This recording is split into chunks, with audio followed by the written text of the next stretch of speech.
You can't know what you want when you continually kind of working.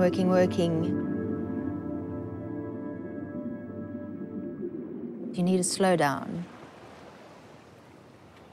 Start with a hobby and see where it leads you.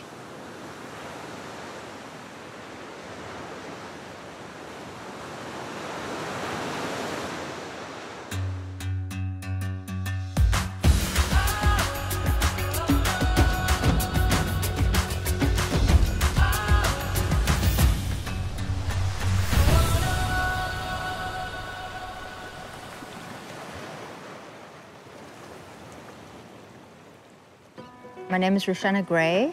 I live and work in Cape Point. It's deliciously situated in between a mountainside and the ocean. Very elemental. It gets very windy and very hot in summertime and very cold in winter.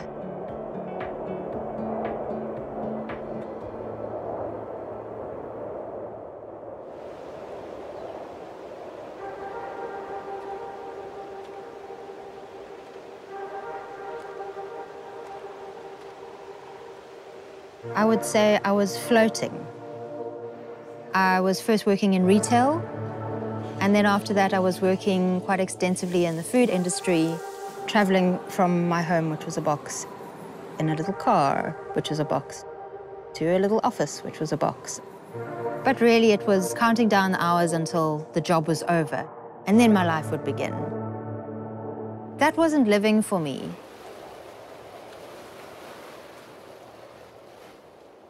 She didn't know a lot about wild plants initially, moving here, but what she's done as well is sort of opened up everybody's eyes.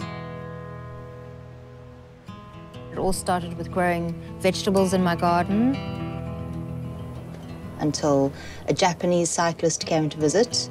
He ended up staying for 99 days. Every so often he would go on his bike and he would drive off to the beach, and he would come back, and shortly afterwards I could smell these amazing cooking smells coming from his little campsite. He showed me the joys of the sea vegetables. He basically stood out there on the beach with me and he said, look at this, like all of this food, this is all amazing sea vegetables. Why is nobody eating them? From then on, my curiosity was sparked. Very interestingly enough, seaweeds change their nutritional value depending on what season it is. So, for instance, sea lettuce, which is a beautiful green seaweed that grows in the little intertidal pools, it's full of vitamin C in summer and vitamin D in winter, which is pretty perfect. It's designed for us.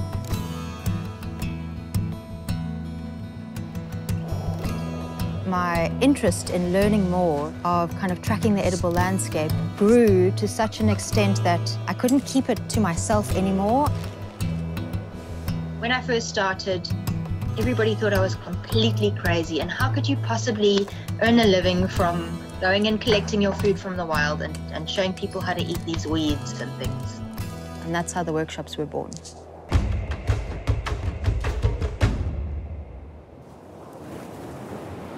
We take people down. It's like completely immersive, interactive learning. And I call it the full circle of learning, where basically you go into the rock pools. We have our educational with your toes in the water. And then you have your exploring time where we set everybody free on the rocks to go and be free and be childlike and just have fun and explore all the different rock pools. It's quite beautiful to watch the process that happens throughout the workshop of gaining knowledge in the rock pools. They'll pick something, then we'll go and prepare it, we'll process the ingredients. They'll start to be able to identifying all the different species, start to call it by its name, forming a little bit of a relationship with these ingredients.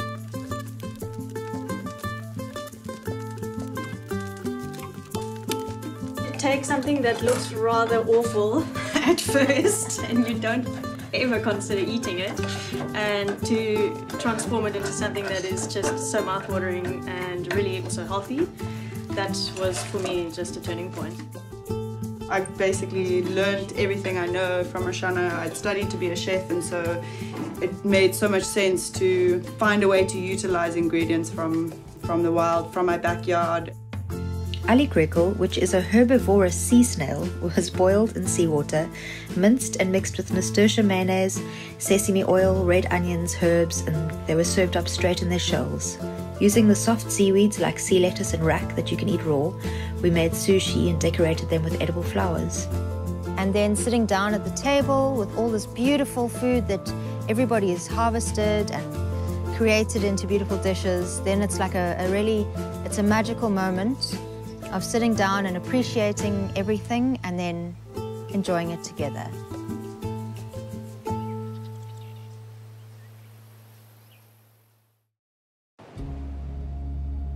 I'm proud of the fact that I've taken an idea and a thought, a very arty, romantic one, and it's kind of blossomed in its own way. Kind of changed my outlook on life. Don't not do something and then regret it. What's the worst that can happen? Spread your wings.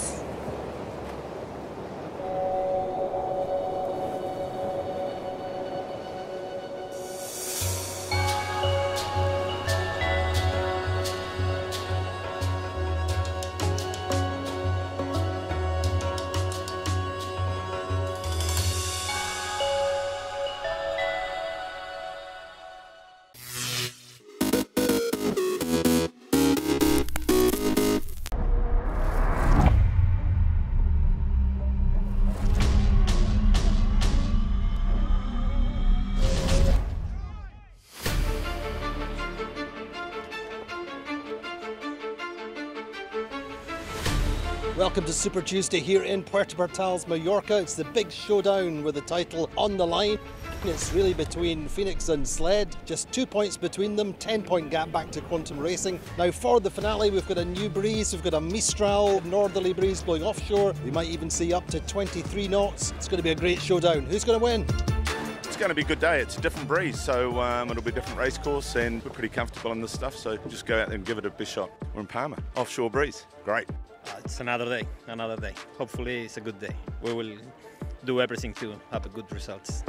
So in this big showdown, the first race of the day, 17 to 20 knots of breeze blowing offshore. It's shifty, it's puffy, and everything to play for. Phoenix start in the middle of the line safely. Going out in the left, early on off the pin end of the line, we have Interlodge, Allegri and Platoon. Sled go right up the first beat. Now the first mark, it's Phoenix and Gladiator pretty much overlapped with Prevezza in third. Down the first run, well, Sled go out to the left. So Phoenix jibe to cover and leave the front of the fleet, leaving Prevezza to go round and lead into the finish line. Phoenix get through in second, take an 8-point lead into the last race.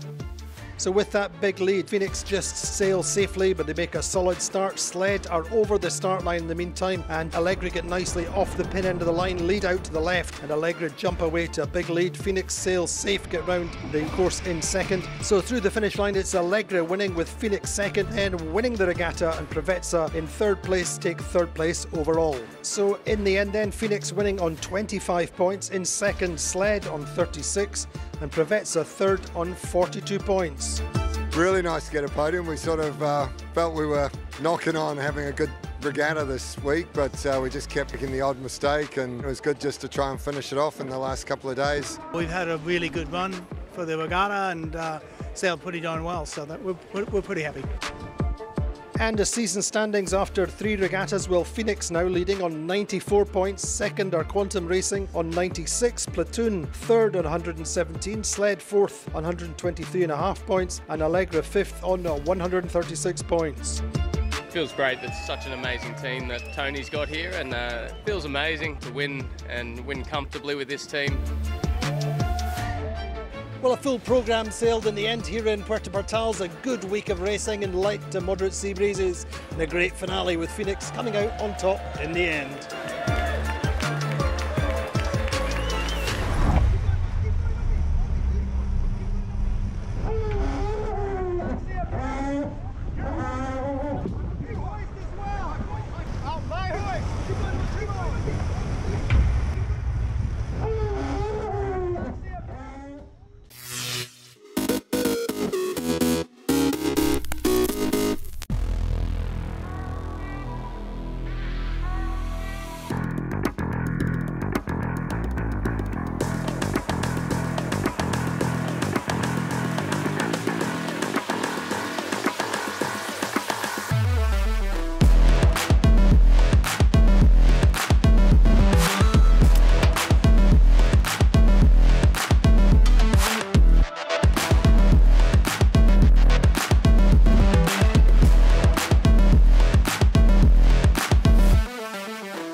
The idea of the proof of concept currently displayed at Selfridges is one of a transformation.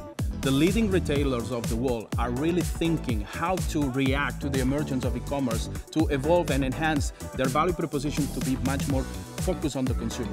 The customer experience at the shops has to evolve to amplify the brand, put the customer at the center. So what we're showcasing here today is an extrusion technology that we've developed to work with ocean plastic. It is based on local manufacturing, so you can actually produce on demand, you don't create stock, right? You can literally go to a shop or even do it online, choose your product, customize it, and then come here and pick it right fresh from the robot. Theoretically, every piece of plastic ever made can be recycled. What we're doing is we're cleaning up. We're taking that trash back from nature, and the application that we're presenting is all about giving this material a new purpose and avoiding more plastic to being made. The retail space is already changing. Robotics is already helping that transformation in areas like omni-channel, micro-fulfillment, customized production, but also robots are bringing and helping retail to fully digitalize. Every operation a robot does has data, and that data can ultimately be used by the retailers to understand better consumer preferences in order to offer them the product they want.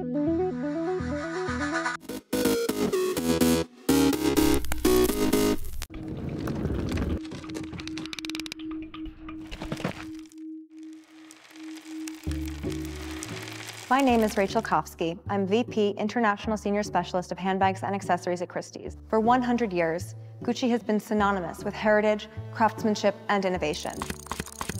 Now, Gucci has opened Vault, an experimental online space where visitors can acquire precious, vintage objects imbued with the rich history of the house. I am delighted to share some fascinating elements from the story of Gucci, conveyed through signature symbols, motifs, and styles.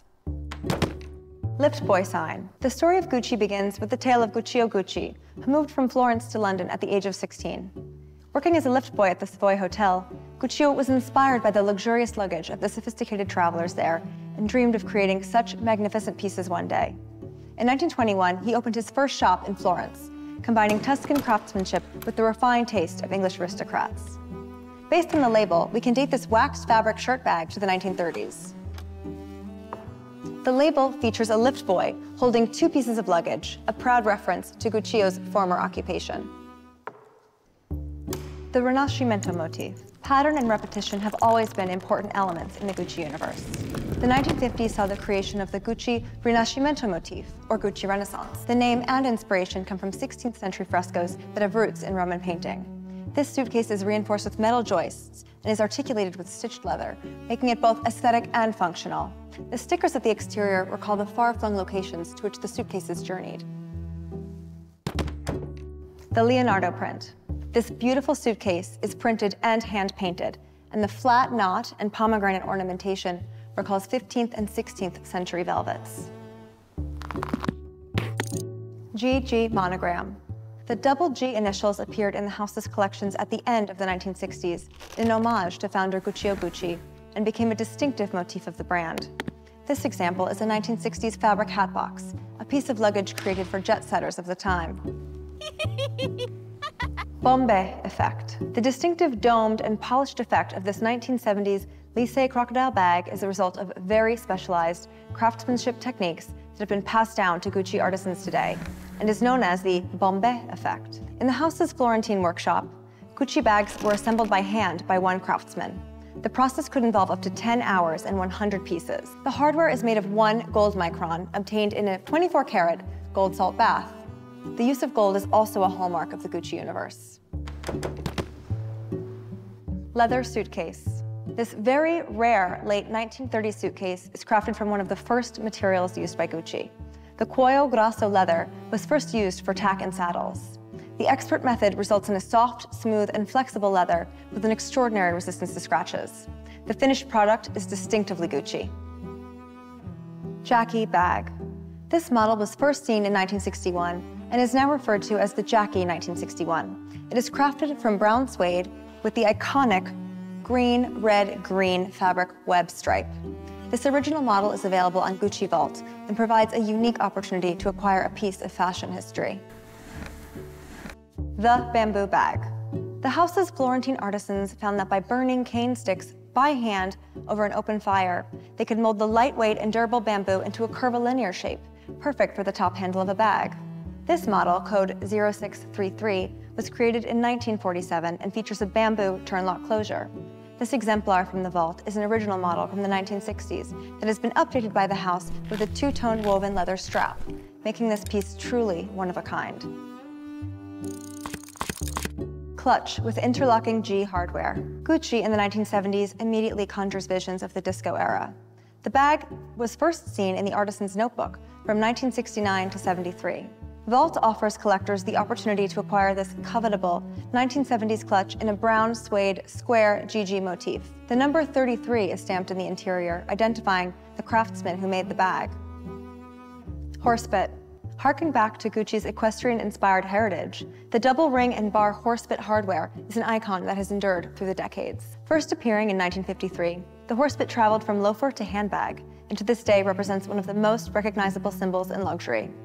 This handbag is the precursor to the house's beloved Gucci Horsebit 1955 line.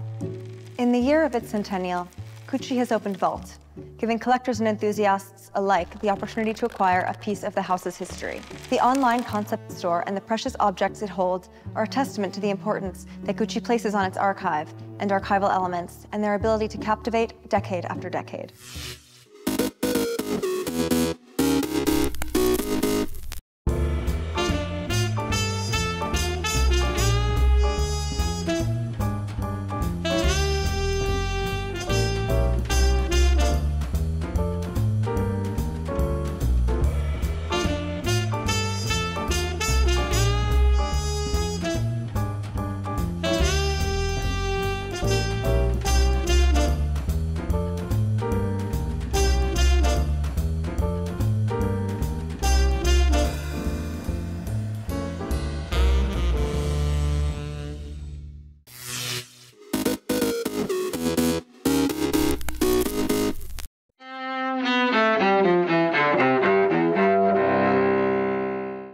August 17, 1969, Hurricane Camille slams into the Gulf Coast, making landfall just east of the mouth of the Mississippi River.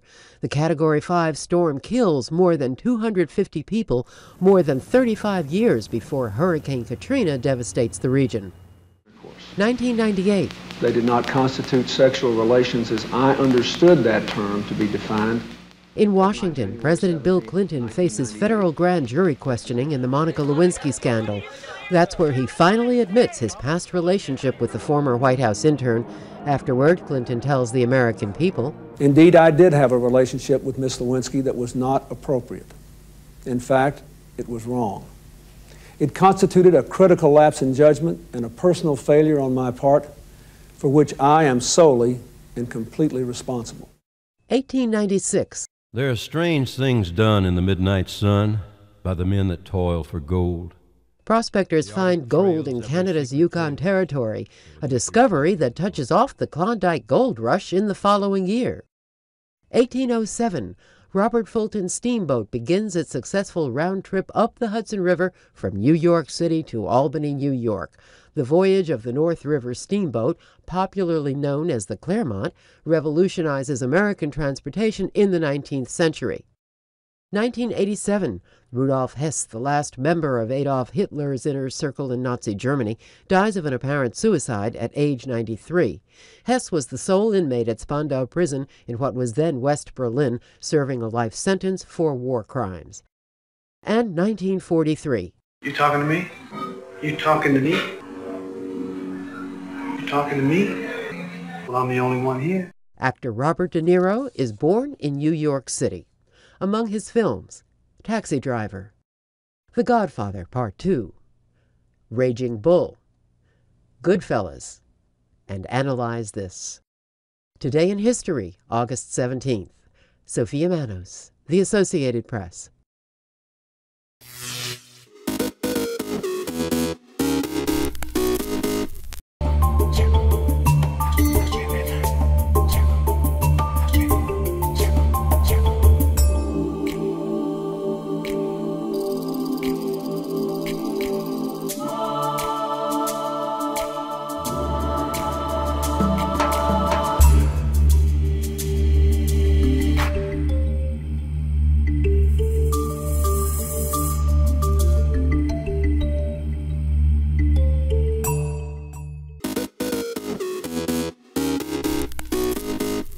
Welcome back in our studio, and in today's news,